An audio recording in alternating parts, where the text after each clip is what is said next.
आज की आधुनिक भाषा में वस्त्र संहिता का अर्थ है ड्रेस कोड।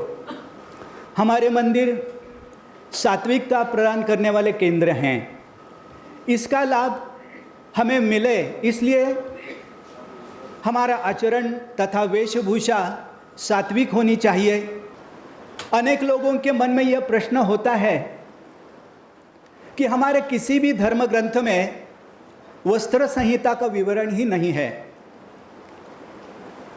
इस पर मैं स्पष्ट करना चाहता हूँ कि प्राचीन काल से ही हमारे भारत में सात्विक वेशभूषा परिधान की जाती थी।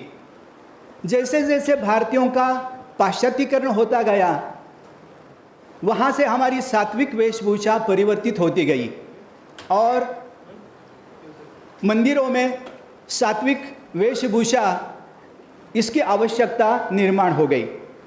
महिलाओं के लिए साड़ी, ओढ़नी सहित लहंगा चोली, सलवार कुर्ता ऐसी सात्विक वेशभूषा को अनुमति दी गई और पुरुषों के लिए कुर्ता, धोती, लुंगी अथवा पायजामा अथवा सामान्य शर्ट पैंट को मान्यता दी गई। मिडी स्कर्ट, शॉर्ट पैंट, सैंडो बनियान अथवा जीन्स जैसे पाश्चात्य वस्त्र है उनको मान्यता नहीं मिली। कुछ लोग ऐसे हैं जो व्यक्तिगत स्वतंत्रता के नाम पर मंदिरों में वस्त्र संहिता का विरोध करते हैं। तब भी इस विरोध का सामना करते हुए आज हम संकल्प करें कि पूरे देश के सभी मंदिरों में वस्त्र संहिता लागू होने हेतु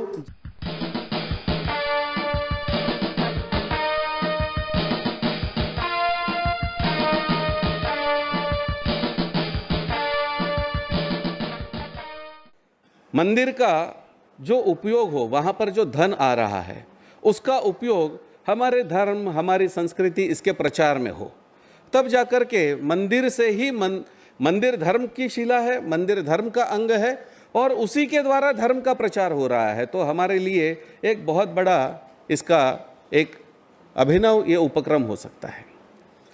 सभापति महोदय, ये और एक बड़ी यहाँ पर बात है कि मंदिर के द्वारा वेद पाठशाला चलाई जाए, वहाँ से हमारे संस्कृत भाषा को वहाँ से पोषण हो, उसका प्रोत्साहन मिले, उसे इस दृष्टिकोण से योजना करनी चाहिए।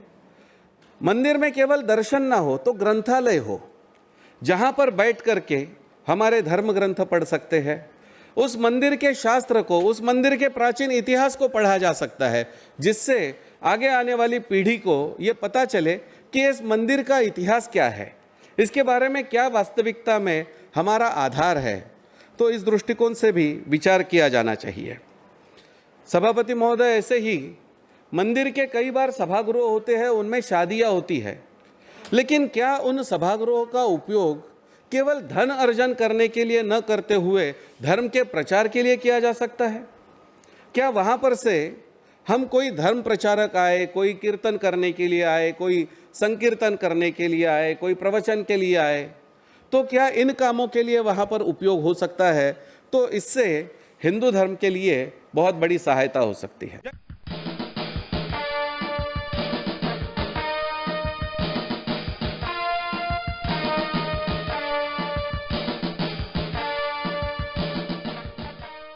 अयोध्या में श्री राम मंदिर के संघर्ष के बाद आज काशी में जो काशी विश्वनाथ जी का मंदिर है, भगवान श्री कृष्ण जी की भूमि है मथुरा में, इसके लिए संघर्ष आज जारी है और प्रयास कर रहे हैं। एक और आक्रमणकारियों ने नियंत्रण रखे हुए मंदिरों के लिए हिंदू संघर्ष कर रहे हैं कि ताकि वो मंदिर हमें वापस प्राप्त हो जाए। तो दूसरी ओर हम देख रहे हैं कि आज की सेकुलर सरकारें बहुसंख्यक हिंदुओं के मंदिरों का अधिग्रहण भी कर रही हैं। सभापति महोदय जी, मंदिर के निर्मित में कोई भी योगदान न होते हुए भी केवल मंदिर एक आय का स्रोत मानकर मंदिरों के द्वारा हिंदुओं का जो चढ़ावे का धन होता है, जो हिंदू श्रद्धा से वहाँ पर अर्पण करते हैं, उस हिंदुओं के धन, मंदिरों का जो धन है और मंदिरों की जो संपत्ति है, भूमि है, तो अलग अलग राज्य जो है और वहाँ के सेकुलर सरकार जो है उसे अधिग्रहण के अंतर्गत ला रहे हैं। इसमें कई हमारे प्राचीन और बड़े मंदिर है, जैसे मुंबई का सिद्धिविनायक मंदिर है, पंढरपुर का श्री विट्ठल मंदिर है, तिरुपति बालाजी का मंदिर है, वैष्णो देवी का मंदिर है, केरल में श्री गुरुवायूर मंदिर है। इस प्रकार के कई मंदिर आज सरकार के द्वारा अधिग्रहित की गई है। और आज सरकारीकरण हुए मंदिरों में देव निधि का दुरुपयोग भी हो रहा है और अनेक मंदिरों पर नियुक्त जो समिति है उनके हाथ आज भ्रष्टाचार से लिप्त हो चुके हैं।